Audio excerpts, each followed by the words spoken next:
Lagi kasi nilang nakikita sa vlog si Chris na kapag nakamotor sila is walang helmet.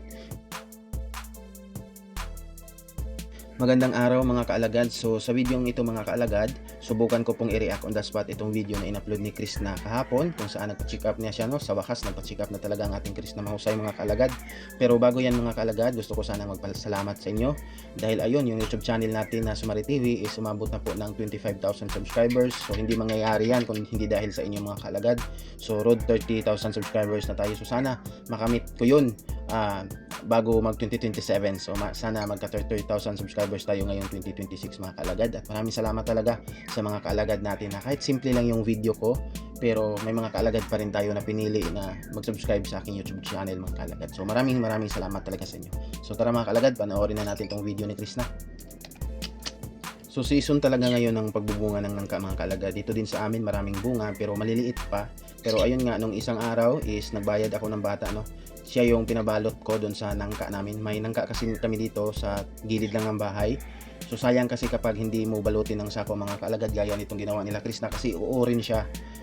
So sayang hindi natin makakain. So madami pa namang bunga yung nangka namin dito sa gilid. Kaya sinigurado ko talagang mabalot siya na maliit pa lang para hindi na huli ang lahat ba. Kasi kapag malalaki na sila, bago mo balutin is yung iba is may nakapasok na sa katawan nila na yung sanhi ng uod. So ayun, pinabalot ko kasi masarap din yan kasi mga kaalagad, gawing ice candy yung nangka. At isa din yan sa pinaka paborito ko talagang prutas, yung nangka mga kaalagad, simula pa nung bata ako mga kaalagad. Iwan ko ba mga kaalagad kung makarelate ba kayo, kasi kinalikhan ko talaga mga kaalagad na kapag kumain kami ng nangka is bago kami susubo, or ayun yung unang subo namin mga kaalagad o is pahiran pa namin yung pusod namin, yung pusod ba yun? Ano bang tawag sa Tagalog sa pusod? Pahiran namin bago talaga kami tuluyang kumain ng marami, kasi ayun nga sa mama at papa namin, lolo't lola, na ano daw, iwas daw sa pagtatai at iwas daw sa sakit ng tiyan. Nang sa ganun po is mahilis or ma-digest agad yung nangka sa loob ng tiyan. Yun po daw ang gagawin, magpaahid muna sa pusod. So yun, iwan ko ba kung may mga kaalagad ba dito na nakarelate din sa ganyan. O yung ibang party ng may mga bunga na hindi na silid ng sako. So ayun, no, may uod na. So ayun, sayang. Pero ayun nga, sa sobrang dami ng bunga, may minsan talaga na hindi mo na lang na wag na lang balutin yung iba sa sobrang dami ng bunga, no, mga kalagad. At sa tama yung sinabi ni Chris na dito mga kalagad, na mas maganda talaga na yung punong nangka natin is nasa malapit lang sa bahay. Kasi kung sa malayo, lalo na kung nasa bukid kayo tapos nasa kagubatan yung nangka nyo, tapos malayo is ayun, pag nadaanan yung ng mga nangunguha ng panggatong, nangunguha ng mga pagkain ng baka at kambing, is ayun, kukunin nila yan. Kasi ayun, hinog na eh, malalaman nila kasi sobrang bango niyan kapag hinog na. So sayang, kayong may-ari is hindi kayo makakain. So mas mabuti itong nangka nila. Ganoon din sa amin, nasa gilid lang ng bahay ba, malapit lang. Mabuti to si Chris na may ulcer siya, pero kaya niyang kumain daw, nakakain naman daw siya, kahit anong pagkain daw is kinakain niya. Kasi nung ako nagka-ulcer, lugaw at saging lang yung tinatanggap sa tiyan ko. Yung iba, lalo na yung mga matitigas like rice, yung isda, lalo na yung mga oily, yung mga ganun, hindi tinatanggap, no? Sinusuka ko agad after kumain. After uminom ng tubig, mga minutes lang, sinusuka ko na agad. So yung sa akin siguro hindi lang ulcer yun eh. May kasama yung pasmo-pasmo. So ayun, tapos nang magpa-check up si Chris na, no. So ayun yung niresita sa kanya ng gamot, binili na niya. Sobrang dami ng gamot. Grabe, mas okay yan Chris kung maubos mo yan. Kumbaga sa Bisaya ba is dili ka malang-alang, hindi ka mabitin. Talagang gagaling ka dyan sa sobrang dami ng gamot, no. So ito, no, sobrang sanay din ni Chris na mga kaalagad na magmaneho ng motor. Pero ito din yun, isa sa mga concern ng mga kaalagad natin, lalo na yung mga nanay na ayun, lagi kasi nila nakikita sa vlog si Chris na kapag nakamotor sila is walang helmet. Minsan sakay lang si Chris na, kadalasan kasi yung bunso nila yung nagdadrive. Pero ayun nga, wala ding helmet, no. So maintindihan naman natin yung mga nanay na concern lang din na ayun, sinabi nila na dapat mag-helmet daw si Chris na. So dapat naman talaga, lalo na kapag mga ganito yung lakad nila na kailangan nilang pumunta doon sa mga nasa highway na sila, no. Like doon, ngayon nagpa-check up sila. So kailangan din sana ng helmet. Pero ayun nga, dito naman sa probinsya namin talaga, lalo na kapag sudlunon yung barangay nyo, kumbaga kailangan pang pasukin, no, at medyo malayo sa highway. So parang hindi talaga kayo sanay sa helmet. Dito din sa amin mga kaalagad, probinsya kasi itong sa amin, kadalasan karamihan din yung mga tao dito wala ding helmet. Kapag pupunta doon sa lungsod, walang mga helmet. Pero kapag pumunta na doon sa mga city, yung mga medyo matraffic na, madami na mga sasakyan, motor, so ayun, magdala na sila ng helmet. Hindi ibig sabihin na dito sa barangay namin mga kaalagad is hindi sila nag-helmet, wala na silang helmet. Meron silang helmet mga kaalagad, pero nandun lang sa bahay nila ba. So pili yung mga lakad nila na kung kailan nila isuot nila yung helmet. So hindi sa lahat ng lakad nila isusuot nila mga kaalagad. So sana maisip din nila ni Chris na sana concern lang din naman tayo na mga kaalagad, lalo na yung mga nanay natin na mga kaalagad na ayun magsuot ng helmet sila kasi delikado talaga at sa helmet lang, kahit helmet lang yan, pero madami na ang naligtas na buhay dahil lang sa helmet na yan mga kaalagad, na malaking tulong na po yan, no? Hindi natin kasi alam yung mga disgrasya na sa daan, yung mga ganito, no? So sana kung wala man silang helmet ni Krishna, so sana maisipan niyang bumili, no, ng helmet kasi importante talaga for safety purposes ba, para din sa kanila yan yung pagsusuot ng helmet, no? Hindi yan para sa ibang tao kundi para din sa sarili nila, protection ba mga kaalagad.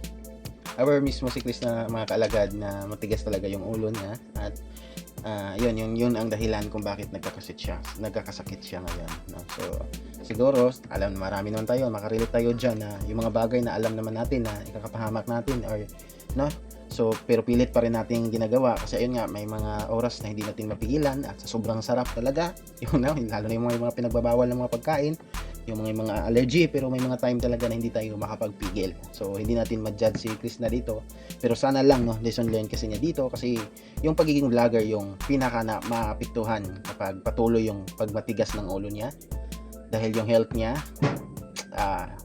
kapag naapektuhan is ayun, damay talaga yung araw niya na walang upload, damay yung YouTube channel niya kasi hindi na siya makapag-vlog. Saludo din ako kay Chris na kasi mga kaalagad, pansin ko talaga si Chris na kapag may lakad sila is hindi talaga siya nawawala ng dala, no, or pasalubong pag uwi niya sa kanilang pamilya, kahit ano lang, malapit lang yung lakad nila, pero ayun nga na may mga tindahan doon, may mga bakery like that, may mga bilihan ng karne like at isda.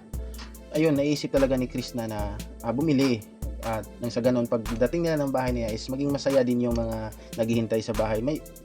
Saludo ako sa mga ganyang klaseng tao mga kaalagad kasi hindi sa may kakilala din akong ganyan mga kaalagad na galing trabaho, mga ilang buwan na hindi nakauwi, pero pag uwi mga kaalagad is wala man lang kadala-dala mga kaalagad ba, di ba? Hindi naman sa iwan ko ba mga kaalagad kasi ako nakarelate ako kay Chris na kasi ito din yung asal ko hindi kapag umuwi ako dito sa amin, hindi talaga pwede na wala akong mabili mga kaalagad or wala akong dala.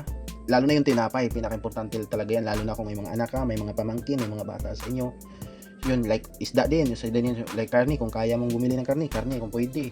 So ayun, makarelate ako kay Chris na mga kalagad. Pero hindi natin maitatanggi mga kalagad na meron ding mga tao, mga kalagad na hindi sila ganyan mga kalagad. At hindi nila kaya nilang umuwi or na walang kadala-dala, kumbaga bag lang yung dala or wala talagang dala kung lang, no? Hindi sa to mga kalagad pero bis lang po to dito sa sa paligid ko dito sa amin mga kalagad. So iwan ko ba kung mga kalagad kung may kakilala din ba kayong ganyan tao, no? So saludo dito kay Chris na kasi kahit sa lungsod lang siya, kahit malapit lang yung pinupuntahan niya, pero pagkabalik talaga niya is may mga pasalubong talaga siya like tinapay, no? Yung mga common ba, yun talaga yung patunay na iniisip niya talaga yung mga mga simpleng kasi kaligayahan ng pamilya niya. So ayun nga, no, yun pala yung advice ng doktor kay Chris na ayun, magtiis daw muna siya at yung iulam niya muna sa ngayon is gulay at ayun, ugaliin daw ni Chris na uminom ng maraming tubig. So yun nga may mga kaalagad ako na nababasa ko yung comment nila at nabanggit ko din sa vlog nila doon sa mga past vlog nila na na-react ko na huwag kalimutan nilang magdala ng tubig. So hindi pala talaga sila siguro nagdala ng tubig doon sa mga past na mga lakad nila sa mga nakaraang vlog nila. Kasi ayun nga, siguro yung kakulangan siguro ng tubig na ininom ni Chris na yung isa sa mga rason kung bakit nagkakaganito siya, lalo na yung paghirap ng hinga niya, no? At ayun, parang hinahabol niya daw yung kanyang hininga. So yun nga yung talaga yung importante talaga, tubig. Sa sobrang init ng panahon ngayon at pansin naman natin sa mga vlog nila mga kaalagad na ano, kapag may lakad sila, kapag pupunta sila ng bundok na sobrang init, di ba? Wala naman silang vlog mga kaalagad na pumunta sila doon sa bundok na hindi mainit talaga. Tapos ayun, hindi pa uminom ng tubig. So sana susundin ito ni Chris na mga kaalagad, no, na ugaliing mag-inom ng maraming tubig lagi. Kasi malaking tulong din yan, lalo na sa may init nating panahon ngayon. At sana ugaliin niyang magdala ng tumbler kapag may lakad siya. Siguro naman may tumbler to si Chris na. Napaka-importante ng tubig mga kaalagad.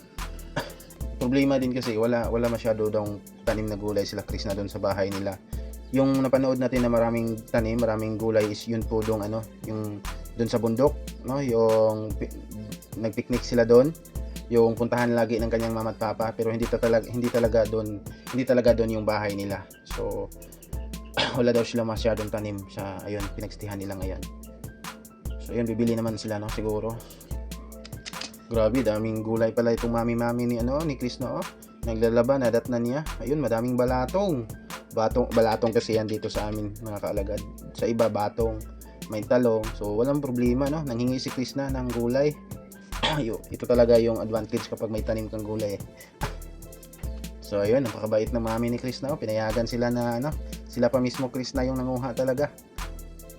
So siguro unlimited yan sa kung ano lang ilan lang yung kaya siguro ni Chris na nakunin. So ayun, napakabait. Napakaswerte ni Chris na.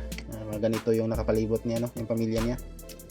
Kahit hindi masyadong nag-iimik itong mami ni Chris na sa video niyo, parang hindi siya sanay. Pero ayun nga, sobrang bait niya, no. Binigyan talaga niya si Chris na.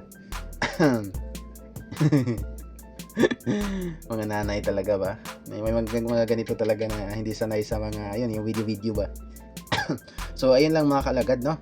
So excited tayo sa magaganap na interview at pagkikita ni Sir Toots TV at ni Chris na, at sana mga kaalagad na tuluyan ng maging okay si Chris na bago sila magkita ni Sir Toots TV, kasi medyo nakakalungkot naman na kapag nag-interviewin siya ni Sir Toots TV or magkita sila is may dinaramdam pa siya. So sana wag matigas ang ulo Chris, sundin ang payo ng doktor at yung gamot, wag kalimutang inumin nang sa ganon okay ka na kapag pupunta dyan si Sir Toots TV sa iyo. No, so ayun, excited. Hindi lang ako excited sa pagkikita nila Sir Toots TV, kundi excited din ako mga kalagad sa tuluyan na pagaling ni Chris na. At ayun, makapag-vlog na siya, may upload na siya araw-araw mga kalagad, no. So nakaka-excite lang talaga. At ulitin ko mga kalagad, thank you sa nag-subscribe sa aking YouTube channel, dahil kung hindi dahil po sa inyo is hindi po tayo makaabot ng 25,000 na subscribers mga kalagad. Maraming salamat po sa mga nag-subscribe. At ayun lang for this video mga kalagad. At yun, masaya na tayo kasi sa wakas is napacheck up na si Chris na mahusay or picking Koreana mga kalagad. So ayun, subscribe my YouTube channel mga kalagad at i-like itong video. And God bless at maraming salamat po.